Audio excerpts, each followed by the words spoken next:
So it's very simple. We have our cover, we remove the shock, we take our bolts off there, and then this nut and the whole shaft comes out, and then, you know, we put it back together. We set up a little bit. It's a 98 Tahoe we're doing here.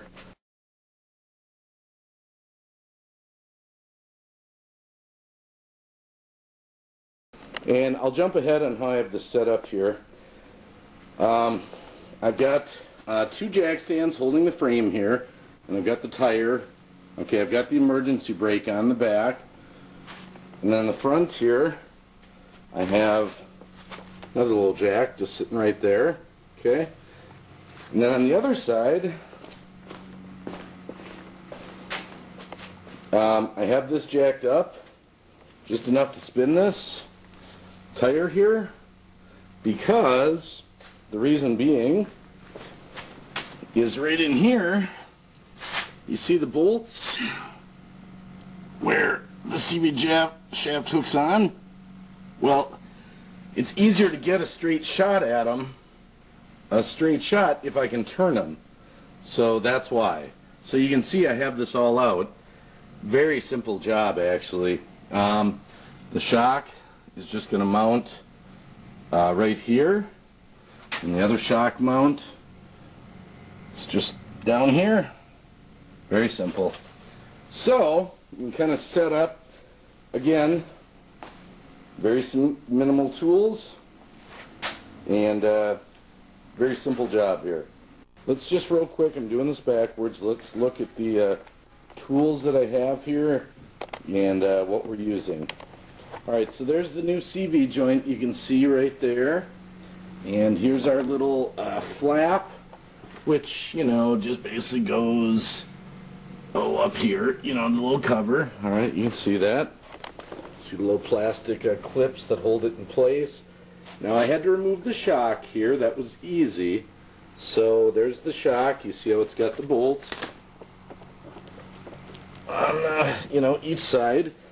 These are lug nuts for the tire. These are the, that's the nut and the washer that go on the end of the CV shaft here. Now we got a new nut here, okay. And then, and the 6 little bolts you see in the screen there by the big nut, they just hold the CV joint to the engine side, that's all. So what I have here, I only have 3 sockets for this whole job. Pretty easy. I've got a 15 millimeter, an 18 millimeter, and a 36 millimeter. Now this socket here, I rented it from O'Reilly Auto Parts. So it was $20 deposit. I can bring it back. You can buy it or you can rent it. But this nut on the end, I found, is bigger than some of the other GM cars I've done. And I'm using air tools. Okay, I'm just using, as you can see, just a basic clutch. And I've got a basic compressor here. Okay, not a big deal. Just, you know, 150 PSI kind of compressor. This job's so easy, though. You can do it with regular tools. And I didn't really need some of these, but I'll show you what I have. I'm using just a 1/2-inch socket here, and I've got this. Pliers I'm using just for those plastic clips. Screwdriver just to wiggle things. And these are just extras. I just keep me on hand. I'm not really using the sledgehammer. That I was just sort of tapping the front of that CV joint out, the old one. I was just curious if it was in tight, that's all. So let's get the CV joint out quick. You don't need a lot, we've already gone over that. Let's get the shield off here. This particular Tahoe, the shield is ripped. So that's just the way it is. We can still get it back up there. And that's where I use, I'm just going to take this off, I've already done it. And these are the clips that we just push in to hold them on. But those pins that I told you about again that you see here, not really a magical way to get them off. If you can just get a pliers kind of under the lip of them. Now the shock right here, if you've never taken a shock off, don't be afraid of that. It's very simple. All it is one bolt through the top right there. I've already removed it. It's just a nut and a washer. That's it. You don't need air tools generally to do it, and it's a lock washer. Okay, that's nut number 1. Same thing down here. I've already removed it. It's just that with the washer and the lug nut. And then the shock just comes out. And just by taking the shock out, see how that loose that is? And that's what this jack's for. I use that just to kind of adjust the bottom up and down just slightly to get the bolt holes when I bolt it back together. But just by getting that out of the way is what allows this CV joint to come through once we unbolt it. Remember, I took the shock out because, here, get the camera over here, it made more room in between here to get the CV joint through, okay, the axle shaft, if you want to call it. So, you see how the bolts, how they move there? This is going to make it really easy for us to put the bolts on there one by one by one. Absolutely easy. That's why we have this tire off the ground so we can spin it. Now, remember I talked about rotating the tire? Well, all I'm using is my extension that you saw, and you get right in here. I've already tightened this, but in your case you're going to loosen it. It's a straight shot in to get those bolts. Now, you don't need air tools. You can use a regular ratchet. I just happen to have the air tools.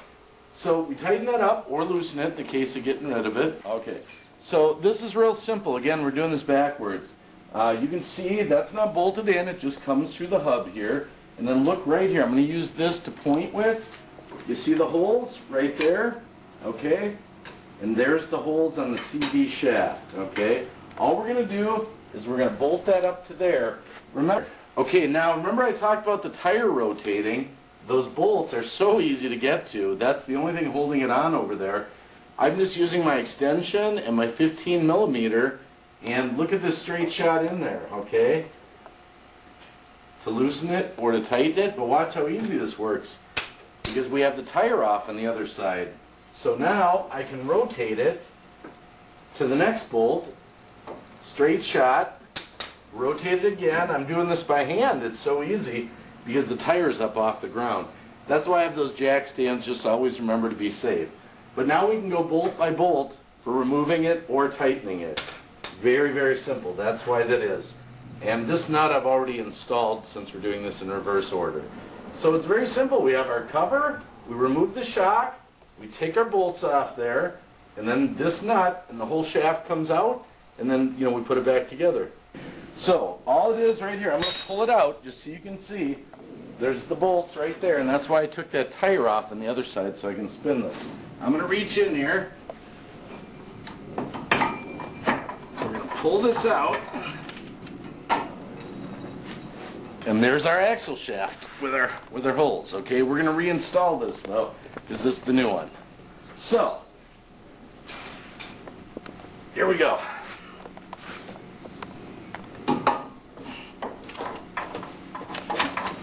See, it's coming right out here. Very simple. It's lining up. There we go. And voila. Now it's up there to bolt on. See how easy that is? Now, over here on the other side with the tire off, I can spin the tire and I'll move those bolts so I can get my air gun on it. So now, with the tire off here, it'll spin the hub and you don't even have to have it neutral. Okay, so, I got the new nut and I had to use the old washer, so here we go. I'll put that on right now. Here's the new nut for the new shaft. And I'm just going to grab my... remember we rented the 36 wrench here. You rented it? Yep. I'm going to do this real quick. You didn't buy it? With air, but you could do this with regular. So, bottom of the shock. Okay. Okay. And you have that. I'm just going to put that on there to keep them together. I'm going to put the bolts back together. This is the 18 millimeter socket and wrench that I've been using. So very simple. Okay, so the bolt for the shock, very simple, goes right through the top there. And if you have any trouble lining it up, just, you know, remember to watch your brake line. And remember, don't take a hammer and start banging on the end of that and mushrooming those threads on the end. We're going to do our bolt and the nut there on the shock. And just remember, I've got it lined up to go through.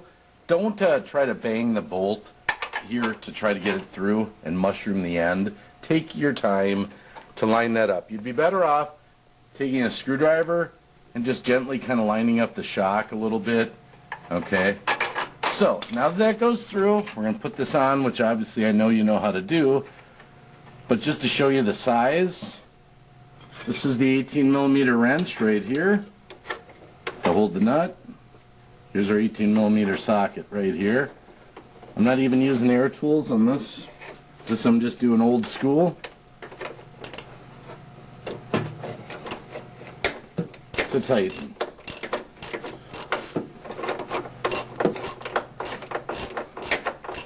Piece of cake. Same with the bottom. We're going to do the same thing.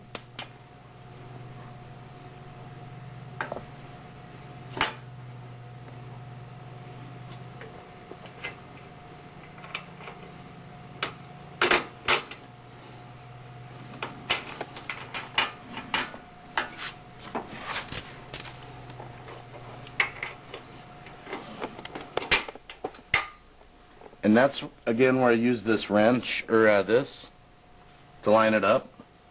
You know, sometimes the little arm needs to be raised a little bit in the air, just to get a better,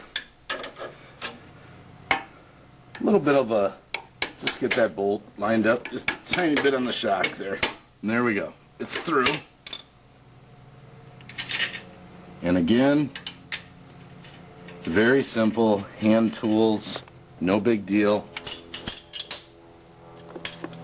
It's our 18 millimeter. Again.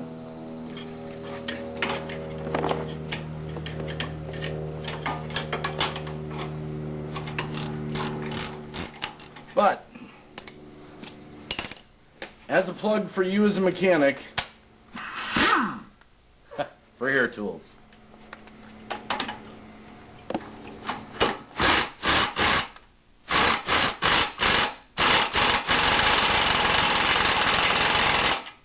Look at that. It's all tight. So if you don't have them, get them. We're just going to put our cover back on here best we can. This particular Tahoe, like I said, it was ripped. But those pins that I told you about again that you see here, not really a magical way to get them off. If you can just get a pliers kind of under the lip of them. So it's very simple. We have our cover, we remove the shock, we take our bolts off there, and then this nut and the whole shaft comes out. And then, you know, we put it back together.